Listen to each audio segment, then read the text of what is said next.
Radio in motion. Program loading in 3, 2, 1. Program activated. Attention everyone, the unpleasant noise you are about to hear coming from your radio is not a mistake. Okay, first things first, what is your name? This is Big Sonny playing the best of the 90s and beyond. Are you ready for this? Yeah. Radio in motion. Please do not turn off your radio, but turn up the volume on your receiver as high as it can go. All right, here we go. Radio in motion. Hey everyone, welcome back to the show. So we're going to have another installment of The Ugly Truth, and the truth can be ugly, but it can set you free. And the truth is, the Oscars are lame now. I feel like it's literally just all the Hollywood elite in their little bubble in the Hollywood Hills, and they're just now really just pandering to each other. They're really just, look, it always was, let's be honest, a show just for themselves, which again, first of all, you know, I'm a huge movie lover, movie fan, pop culture maniac. My friends and I, we can talk movies all day long. There's movies that we have seen hundreds of times. I'm hoping to catch up with a friend of mine. We're going to do a podcast on Die Hard and probably even Lethal Weapon. We have seen those movies so many times, and both of those are just quintessential 80s movies, and they're also Christmas movies, which is just awesome. But I mean, so first of all, whenever I get, you know, stuck into Hollywood, I'm coming from a place of love and probably lament of the days when I feel like, how do I put this? They stayed in their lane and they did what they did well, which was entertain. And that is the point of any you know, kid who wants to get into theater when they're young, and for the first time you entertain someone. You know, for me, it's when I was a kid and you make a group of the adults laugh, and you know that, aha, I have them in the palm of my hand. It is all about that. It's about the experience that we experience together when you go to the movies. That's why I used to love going to the movies, not streaming.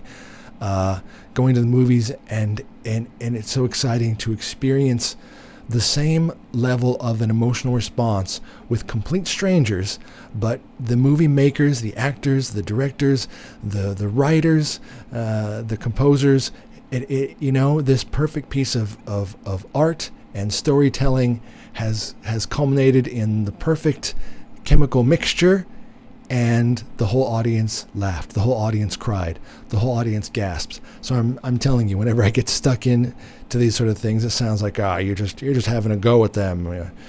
You're just mad because you're not cool and rich. It's not about that. Anyone who has done well in Hollywood, they've deserved that because we all paid for it. We pay, millions of dollars to go to the movies, and they get paid. There's nothing wrong with that. My point is something's been lost since the days of the innocent pursuit of telling a story, of telling a story to the masses. And by the way, everyone's a critic. Of course, everyone's a critic. Before there were critics, and they've been around for a long time, everyone is a personal critic, and you're allowed to do that. You're allowed to critique art. You're allowed to critique a song. You can like it or not like it. If you don't like it, don't go watch it. Don't watch it again. You can go around and complain about it all you want, but the fact is there are millions of people who like that piece of music or art or movie. So this is not what any of this is about. This is about they don't stay in their lane anymore. I'm going to be honest. Not every actor is a learned politician or someone who really understands the real complicated world of politics or war or the ideologies that can divide people. Because frankly, I'm not going to be mean. Once you get into the upper echelons of Hollywood, you don't live in the real world. Things are brought to you. You stay in your mansion, which, by the way, some of them, it's understandable because once you get famous, I could imagine how scary the world becomes. I could imagine super fans like me would scare the crap out of you. So yes, you become a recluse, but again, that's the life you chose. I can't help you there. Go drive your Ferrari around and cry a little more. The point is they don't live in our world. But the funny thing is The people who live in these mansions where things are just brought to them, they don't know how much a car costs or a hot dog, $1 or $1,000. They have no concept of money because they've moved beyond that. But what they do like to do is tell you how to live your life and tell you everything you're doing wrong. And that's the part that I think is getting a bit old. And the Oscars is the absolute culmination of that. The night of nights when they all put on their $1 million designer dresses and suits, and again tell us that we need to cut costs and start eating bugs, and we need to stop being wasteful and hurting the environment, while again they live their decadent life. So yeah, that's the part I am going to have a go about. Do what you do, entertain us, we'll pay you, and then leave me alone. I don't need to hear your opinion. Oh, but Sonny, you're saying they're not allowed to have opinions? Yeah, they are, but I really don't give a shit. Of course, everyone is allowed to have an opinion, but I'll be honest. The problem is when all starts getting mixed up in the movie you're trying to produce, which is something, unfortunately, that people are going to shell out money for, pay good money to hear you preach at them. That's when it doesn't quite work. That's when you do need to make sure, and I'm not saying movies, so many movies of the past have been able to put a message in. All movies have a message. Whether it's the writer or the director, of course there is a message. And it's just about, I feel like in the past, everything was put in there a little bit more subtly, or in a way that was more open to getting people on board, to understanding the point of view of the director of the movie. Now, movies are basically just preaching to you, you're bad and wrong, and this is the right thing. And if you're not on board with it, if you are on the other side of their current opinion or narrative, or the message, as it's often called from The Drinker, one of my favorite YouTubers, the message. They push the message. And if you're not on board with the message, well, you're wrong. Well, here's the problem, Hollywood. Unfortunately, when it comes to a mass-produced product, it's hard to be too nouveau riche, selective on your artistic little, niche market. Because what that does is, unfortunately, then you start losing money. And look, this is where they're at. In the Academy Awards, again, I used to so much enjoy seeing all the actors there, and they're all joking with each other, and they're roasting each other, and it was a celebration of all these movies from all over the world, and everyone had seen the movies. Now, I haven't even seen any of these movies, and by the way, yes, my tastes are pretty damn eclectic. I'm happy to see a lot, and these movies just have no mass appeal. So all they've done now is painted themselves into a corner, and the product that they're trying to sell is not a product that anyone wants to buy anymore. And I'm sorry, that's just a fact. Whether it's Disney or Marvel or Star Wars, all of them, all of the IPs that we grew up with, that we thought had a built-in audience. How can you go wrong with Star Wars? It comes with built-in nerds like me. How could you go wrong with Star Trek? Built-in audience. Well, they did, because they decided to mix their personal politics and views and ideologies. And again, they were always there from the beginning of time, but they decided to put those at the forefront of the movie rather than the most simple thing cavemen used to do, sit around a fire and tell a story. 'Twas the day that Korg came, and he brought a rock, and he gave it to Zorbos, and Zorbos took the rock. Okay? Campfire, telling about legends, and that has evolved into movies on the screen. The story was the main part, but now it's not about the story. It is about the message. That's in the front, the packaging. And look, I had to say all this before I got into the awards, the Academy Awards, because I'm trying to make you understand that I am passionate about movies and movie making, but not anymore, because something's lost. It's no longer movie making. It's no longer movie making for art's sake. And even if it were, by the way, even if the aim were to make money, which I'm fine with, Hollywood should return to that. Their aim used to be, we need to make money. We need to get butts in seats. Therefore, your movie has this message, the director has this vision, the writer has, that's fine, that's still in there, but we also need to think about making sure that the audience actually wants to come and put their money down. And by the way, that keeps getting more expensive, a movie and a drink and a popcorn. $30 later, you don't know where your money went. No one's going to spend their hard-earned money not to hear a good, well-rounded story, but just to be preached at. So frankly, it's not working. So on the night of nights, I don't want to watch anymore because I don't know what any of these movies are. And you're like, well, maybe they just don't appeal to you. They probably don't. They also don't appeal to about 500 million other people. They don't appeal to anyone. Okay, you're making art house movies, then keep it in the art house. But I'm going to be honest, if you're trying to make Hollywood dollars and keep these actors paid, this ain't going to work. You are on a bad trajectory, downward. And yeah, Disney, Marvel, Star Wars, Star Trek, all these had built-in audiences. And because someone came in and said, no, we have to make it like this template. It doesn't matter if the lore was this or this character was legendary like this, and we need to make sure to keep that historical idea of this character because this character is why they come to see these movies. No. Message first, everything else takes a back seat. And now they're all losing. So again, on the night of nights, they were always patting themselves on the back. Sure. They were all giving them the Hollywood hand job. Yes. But now it's just more annoying because they're still doing that. And I'm looking around and they're talking about movies that no one saw and that didn't make any money and no one gave a crap about. So they're patting themselves on the back now for putting out a bad product. So again, the Academy Awards were on and usually, it'd be like Titanic or Braveheart or Dances with Wolves or The Color Purple. By the way, all of these movies had very poignant messages about marginalized people and serious historical events in America. And you know what else they were? They were also good movies and popular. But how's that possible? How is it possible that Hollywood used to turn out movies that actually had a message, and they did because I got it? Tell me that The Color Purple or The Dances with Wolves or even Braveheart didn't have a message, because they did.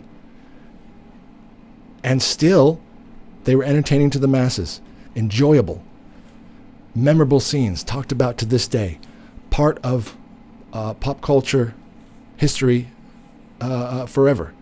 How's that possible? And they so can't get it right these days.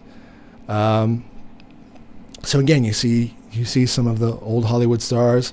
Again, I mostly just saw all the clips because I didn't really even want to watch it. But the clips were cringy enough. This was a bit sad. So Demi Moore was actually nominated, and I actually am very curious about seeing this movie. The movie's called The Substance. She didn't win. I'll get into that in a second, which is a bit sad because I feel like this was probably her last sort of chance. And I'm being perfectly honest here. This is where it gets, the rubber meets the road. I didn't create this superficial Hollywood perfect ideal of a woman that women in Hollywood have to live up to. It sucks. I know, I can imagine it sucks. Past a certain age, even today, even in today's super woke and understanding world, it's tough, and it is worse for women. Men get to be that grow old gracefully, or they can just be an old curmudgeon, and it sucks, but I didn't create it. Hollywood, you're the ones that created this yourselves, this decadent, superficial thing. And if you're mad at it, it's your own fault. And Demi Moore is a perfect example of someone who has been and is still a fantastic actress. And yes, look, beauty is in the eye of the beholder. She's a beautiful woman still. She's 62.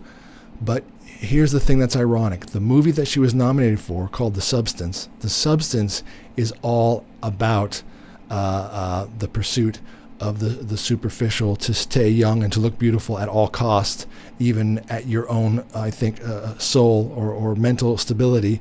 Obviously, the movie is pretty dark, so it is literally all about the actual dark side of Hollywood. But Demi Moore herself, and I'm not having a go at her because it sucks when you have to live up to that.